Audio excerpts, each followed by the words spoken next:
all my firstborn children, my firstborn daughters out there, something I want to talk about is hyper independence in a relationship. I am somebody who isn't used to really like depending on people, and it's very unnatural for me to ask people for help. But I've definitely noticed that when it comes to relationships, that can become sometimes an issue. It is scary to depend on people because we have learned time and time again that people will disappoint us.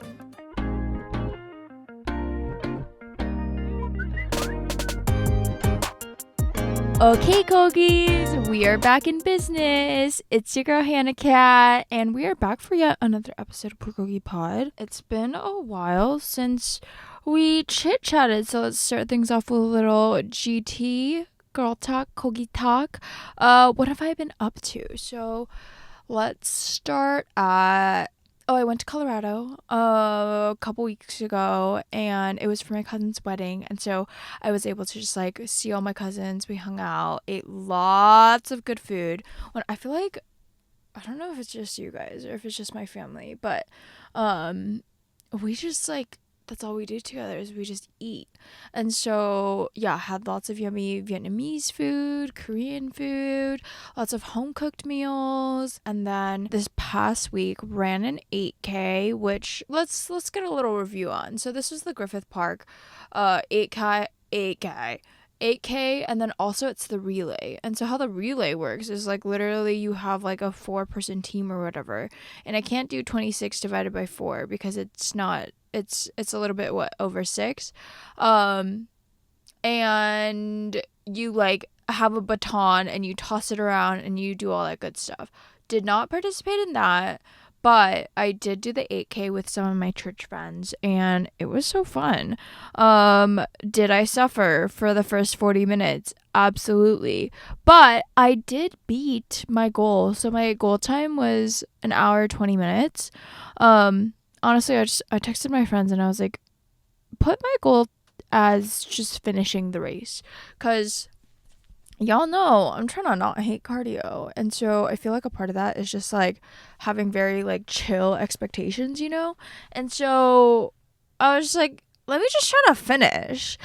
But they were like, come on, you could do a little bit better than that. And so I was like, all right. So I put it as 1 hour and 20 minutes, and I got a 1:07. So I like paced it out right on Strava, and apparently that was the same as my half marathon. And so it's a little bit different because it was uphill. Dude, I didn't realize how hilly Griffith Park was.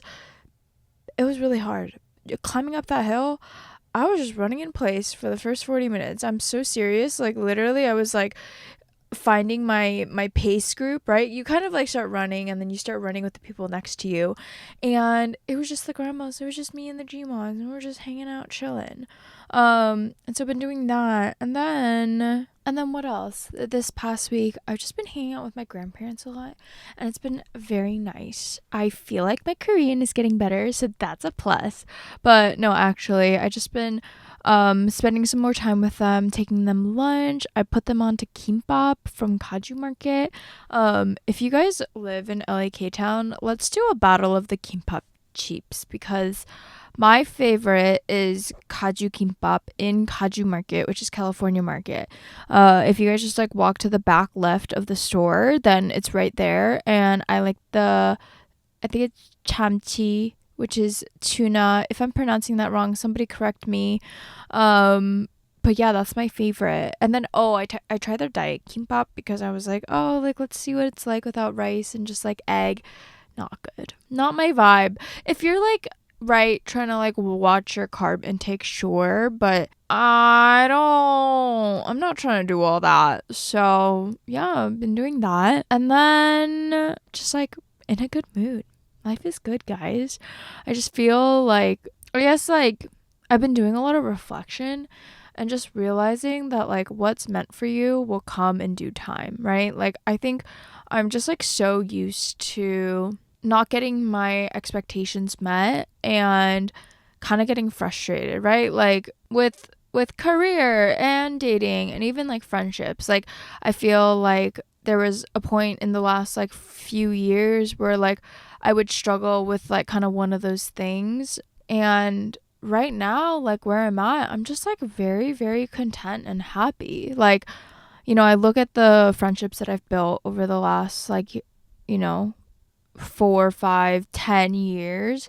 And I'm just like very happy with like how, like where I'm at, right? Like I think I'm so used to like constantly trying to grow and like constantly trying to improve myself and like, having kind of like a checklist of items that I'm trying to work on, right? But I think that I, in this season of my life, have found like so much joy and beauty and like liking where I'm at, right? Like let's take friendships for example. I think that a couple years ago, I was feeling a bit empty inside because a lot of my close friendships were like being neglected, to be quite honest. Like, right? Not trying to sugarcoat things. It's just like I wasn't putting as much energy into them. But this year, because one of my goals was to like reinvest into the friendships that I care more about, it's just become even more apparent to me like who I care about and then who cares about me, right? Like in all relationships, it's a two-way street. Things have to be reciprocal. And so I think it's just been like a really good balance of like, reaching out to people when I want to hang out, but then making sure that the people that really matter are getting the big updates and hopefully the more constant updates, right? We talked about catch up friendships a couple episodes ago, and I'm trying to do my best to like live that out of just like, let's make sure that everyone is updated and everyone knows what's going on so that like when we do hang out, we could just hang and I don't have to like spill my guts to you about my life for 3 hours and then hangout's over. And so, just feeling really content, feeling really grateful. And today, something I want to talk about is hyper independence in a relationship, right? All my firstborn children, my firstborn daughters out there might relate to me, but I'm an extremely independent woman, okay? I installed my own bidet. I literally am the one to like change my windshield wiper fluid in my car. I kill all the bugs. I'm the one out of my friends to like lift the heavy things. I like will just like run errands on my own and I just like don't ask anyone for help, right? And I think something that my dad has kind of like raised me and both my sister with is to like be independent woman. Like I am somebody who isn't used to really like depending on people, and it's very unnatural for me to ask people for help. Like I think that growing up, something that was kind of drilled into me, and I don't even know if it's from my parents to be quite honest, but maybe it's just like Asian culture, but I never wanted to be a burden. And so I just kind of learned to do things on my own. Even like just like teaching myself things on YouTube, like literally how to change an air filter in my car. Like I would just do it and I would just go for it. And the independence has served me in a lot of ways, right? Like I'm very self-sufficient. I'm confident being on my own. I feel like if there's something I want to do, I'll just kind of do it. And I don't need another person to come with me, right? Like I noticed that, of course, like at events, you want a plus one sometimes because you want to walk in with somebody that you know. But dude, I love going to events alone. I literally like that's when I thrive because you're put in such an uncomfortable position to the point where like you have to meet people, you have to make friends, otherwise you won't survive the night. And so I have gone through like this practice of like going to events alone even if I have a plus one because I want to be independent. I don't want to have to like rely on anybody else. But I have definitely noticed that when it comes to relationships, that can become sometimes an issue, right? Because I think that I've noticed a lot of guys like want to help, right? Like when you're in a loving, secure relationship, you want to do everything that you can to like be supportive of your partner and to be there for your partner, which I think is correct, right? Like I'm saying like that is the correct thing to do. But I think like maybe because I grew up hyper independent and very just independent in general, I grew up with the sense of like, let's not inconvenience other people, right? And it's funny because like I've been hanging out with my grandma a lot, and I noticed that in her, where even if she has to like, you know, go to the post office and like pick up bread and like go to the jeep and like all this stuff, she like won't ask me for a ride or for any help because she's like, no, no, no, like I just like don't want to bother you, like you must be so busy. And she's always like sugaesso, like what is that? How would you translate that? I don't even know what the actual translation is. I think it's like good job, like that was hard work or something like that, right? And I don't even view it as that. I'm like, no, like I'm happy to help you and I'm happy to be here for you. But I think it is like kind of ingrained in Asian culture to not like worry other people. And so when it comes to relationships, I think that I have to learn how to like kind of like depend on my partner and to like take the help, right? Because something that my friend Ali always says is like, when people say my pleasure, it truly is their pleasure. Okay? So let's break this down. I think that people feel useful when they help you, right? Like I think that there are some people who are just like so acts of service oriented and want to be able to contribute in that way, like by giving their time or their energy or like maybe their muscles if you need to lift something heavy. And so when somebody says my pleasure, I think I used to take that as like, oh my God, I'm such an inconvenience. Like, I shouldn't be asking them for all this help. Like, they're helping me move. I feel bad. Like, I'm going to have to pay them back and all this. But when people say my pleasure, maybe sometimes that is fueling them in a way that like you don't understand. And so when it comes to getting into a relationship and, you know, kind of learning how to depend on another person, I really think that it just takes practice. You know what I mean? Like, I'm used to lifting up my freaking suitcase. And I remember like there came a point where like my uncles would be like, no, just let me do it. And I would just kind of let them do it. Or maybe even without people offering, like if I really need help with something, like I'll just kind of ask, right? Like if my guy friends are available, I'm like, can you help me lift this, right? Whereas in the past, I would just like do everything and honestly like borderline hurt myself because like let's say a suitcase was too heavy. And so I think that I've been in this practice of like asking people for help and that being okay, right? Asking people for help is like not a weakness. Asking people for help is not a burden. Like you are not a burden. I think that like a lot of asking people for help has helped me to break down this idea of like I am inherently a burden because I am alive. Like I don't know if you guys feel this, but like I think a lot of my like childhood and just even like young adult life has been not trying to get in people's way. And I think that existence sucks when you feel like you can't take up space and maybe that people aren't building a safe space for you to take space up in. Does that make sense?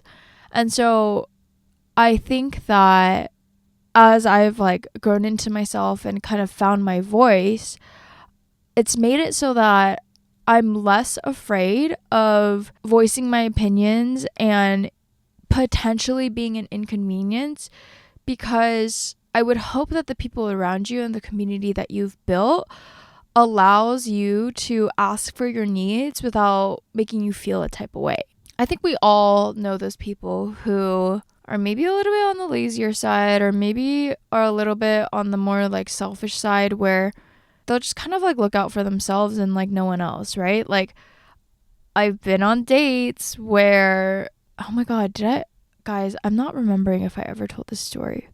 There was a guy that I went out on a date with a while back. It was like, I think we went on like one first date. And a pet peeve of mine on the dating apps is when you're making plans with somebody and they don't take into consideration where you live when choosing the meeting spot, right? I personally, like, especially early on in dating, like, I'm all about, like, kind of taking turns, paying for things, and, like, meeting in the middle, right? Like, I think that, right, LA, you have to freaking take into consideration where the other person is living, because if y'all aren't meeting at the central point, then one person is driving 50 minutes. And so there have been dates where, like, oh, I remember what happened.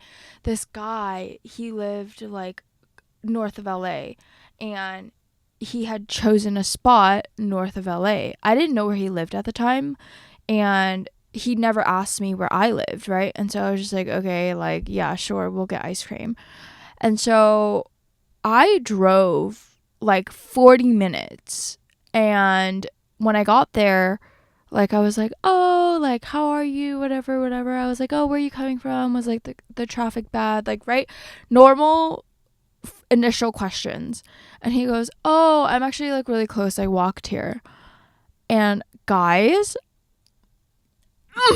my blood started boiling, because you walked here and I drove 40 minutes. I think that, like, that's where the considerism comes in. Like, that's where I'm like, oh, I like it when people, like, have the forethought to think about the other person's situation. You know what I mean?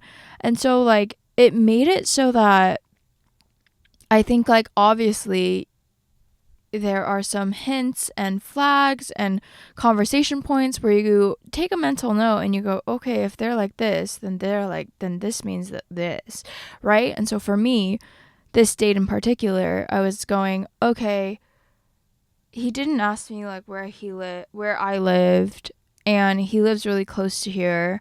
Like, that could mean multiple things. I think firstly, and maybe most obviously, is, like, he just didn't think, right? That could be an option.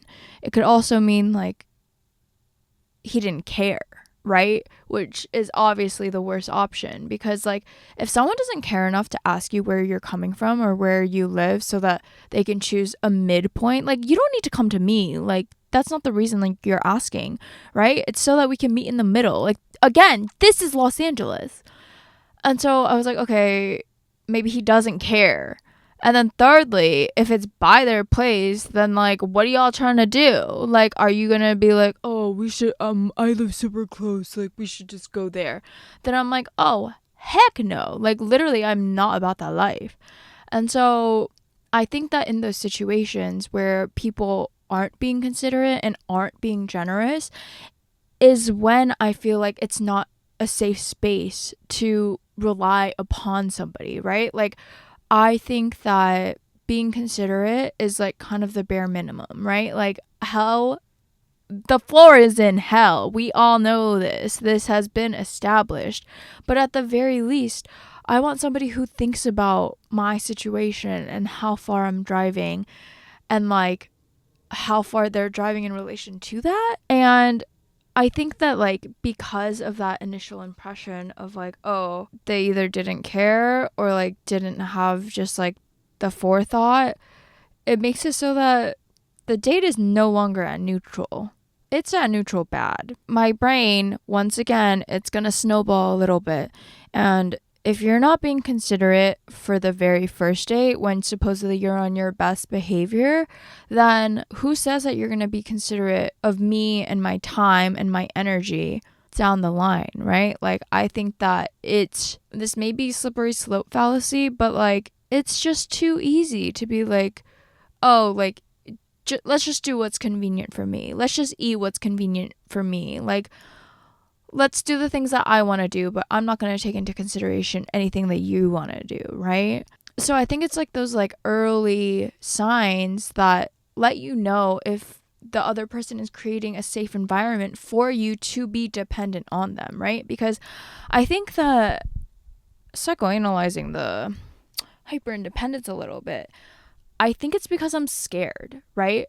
it is scary to depend on people because we have learned time and time again that people will disappoint us. And right, that's just a sad reality of things. I've had dates where they'll bail last minute, where I like will be getting ready and they'll flake.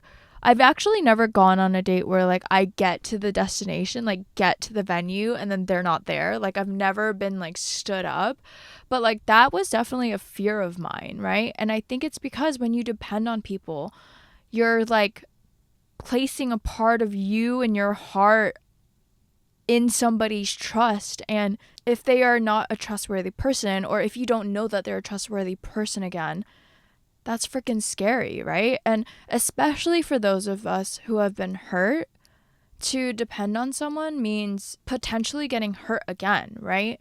Like, I think that like when I think about love and I think about heartbreak, like one of the main like phrases that sticks out in my head is how much trust you put in this person, like how much you trusted and were secure in this relationship, and yet they still hurt you. Like, how could somebody I loved so much hurt me this badly? So when you're burned, it's hard to open up again, right? Like, I think that's why it's so important to, obviously take time to heal, but especially thinking about those parts of you where you're gonna have to like take a risk sometimes, right? A lot of times when I think about dating after heartbreak, a lot of those initial dates of like getting back out there, I think is learning to like trust people again. And I'm not saying like trust everyone out there. Y'all know who to trust and who not to, or at least like I hope that you are trying to work on that if you do not. But you have to make sure that the people that you're putting your trust into and like depending on are trustworthy people, if they're worthy of your trust, right? Like, I am speaking from the perspective of someone who like trusts people very easily, and I haven't been burned super badly, I'm going to admit. Like, I'm not somebody who like falls really hard really fast in the trust aspect. Like how do I explain it? Like, it's not that I don't care about who I trust, but it's like it's not that big of a deal. Like, I like trust to me is not one of those things that I like hold on so dearly to the point where like if somebody like quote breaks it, it's like a huge deal, right? Like, I kind of take it as people are human, people are doing their own thing, and people don't know ultimately. And so when I put my trust in somebody else and like they quote disappoint me, I take that as like nothing personal. Like, it's not like they're trying to attack me or trying to disappoint me. It's just like that's who they are and that's their character, and like that's it's a learning lesson, It's not like I'm devastated because I only have this much trust to give and like I gave it all and all of that. And so I'm coming from that perspective, but at the same time I'm still careful with like who I'm telling things to. I think this has been a big learning, to be fair, this has been a big learning lesson as of late, because y'all, people be talking. Literally, like, I've been getting like dinner and lunch and coffee with like friends and like acquaintances and whatnot, and like everyone's in everyone's business, so y'all gotta be careful. And so, same sentiment, you gotta be careful with who you're putting your trust into, because you don't know who they are telling or are going to tell, right? And so make sure that the people that you're entrusting are worthy. And so, right, I recognize fully that being hyper independent is a defense mechanism, but I think I'm like slowly learning to trust people, because for as many people that have broken my trust and have, kind of tainted my trust, there are equally, if not more people that have not, right? I think it's so easy to focus on these people, the ones that like betrayed you and backstabbed you and like told somebody something you told them in confidence, right? But then we never take into account the people who have been there for you through the tough times, who have taken the vulnerable things that you've told them and like held on to that so deeply and like see you, right?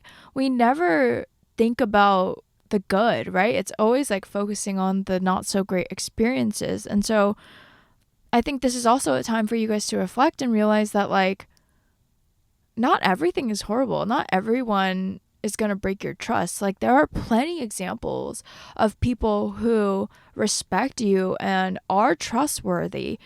Maybe we just don't see them because they're just always there, you know?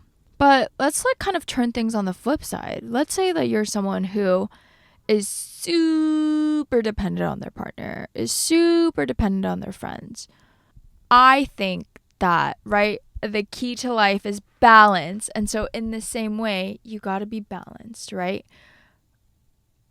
If you are too dependent on your partner, let's say, I think that it is very easy for a breakup to happen and then for you to feel even more lost than you would feel if like maybe you weren't so dependent on them, right? Like I think it's very natural to be dependent on the people in your life. Like I'm very dependent on my close friends. But I think where I find balance is making sure that I'm spreading out the dependency, right? I don't want all of my burdens and all of my vulnerabilities to fall on one person, right? Like, yes, I know that like there are people who only have that one person. I recognize that. And that relationship is great, right?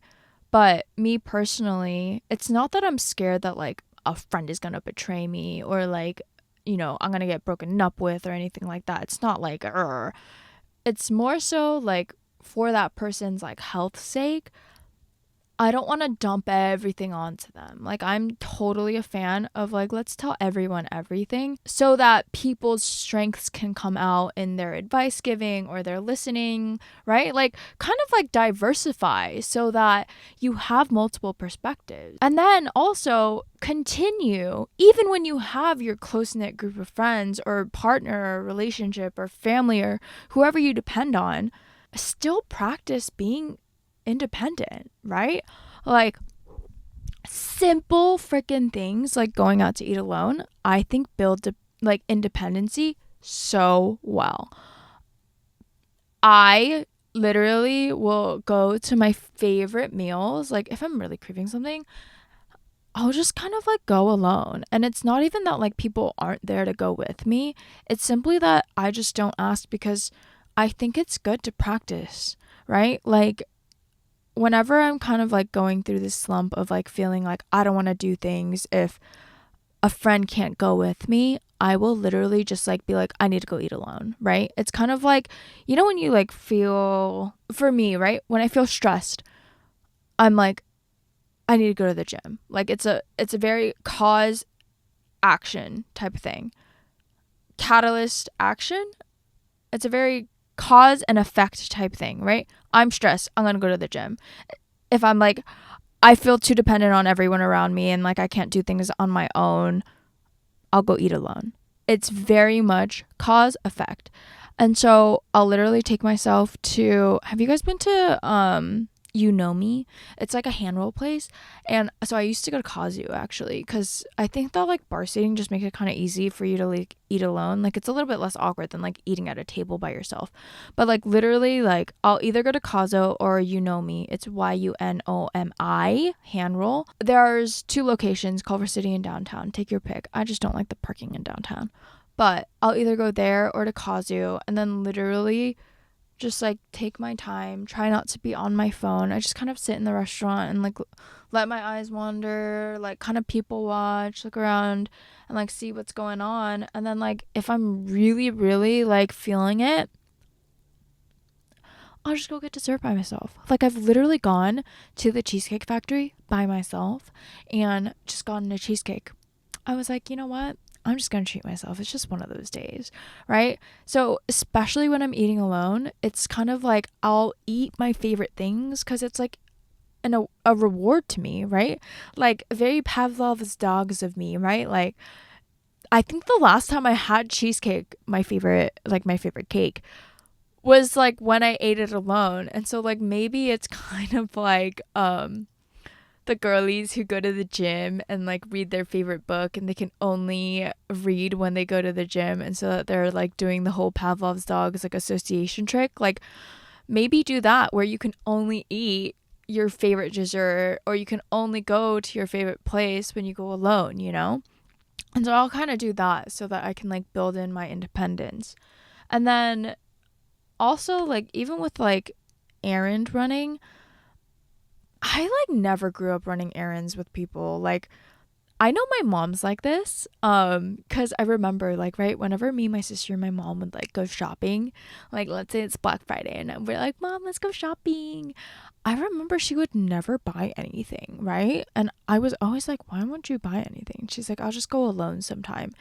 And so I think that's her hyper independence coming in. But because, okay, you guys know that feeling when you're like picking out 10 things in a store and your friends have zero and then they have to wait for you to try on all 10 things. Like, I always felt like kind of like a burden during those times. And so, even shopping, I have a tendency to like going alone.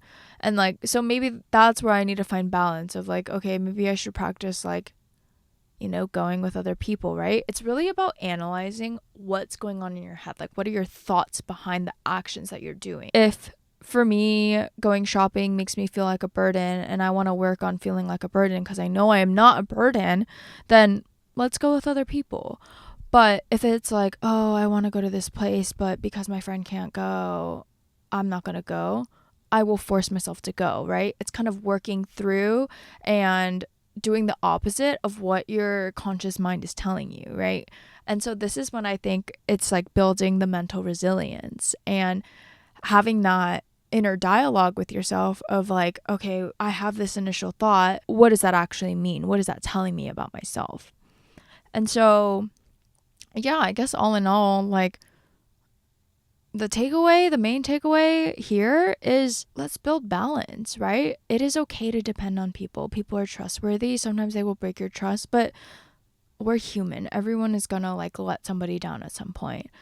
But on the other side of things, let's make sure that you're not so dependent on other people because you want to be able to enjoy your own company and like be able to do things on your own and like not use other people as a crutch all the time. And so I guess I encourage you guys to do what I just said, like have an internal dialogue and figure out the intention behind your actions. And like if it's something that you want to work on, let's work on it together. And so, yeah, I think that is it for this episode. I've been thinking a lot about the podcast and just where things are going, and I'm just excited. I'm like very pumped about the podcast. And so, yeah, I hope that you guys are enjoying the warmer weather and staying safe. And I'll catch you guys in the next one. Be sure to like, subscribe, comment, do all the things. Catch you guys next week and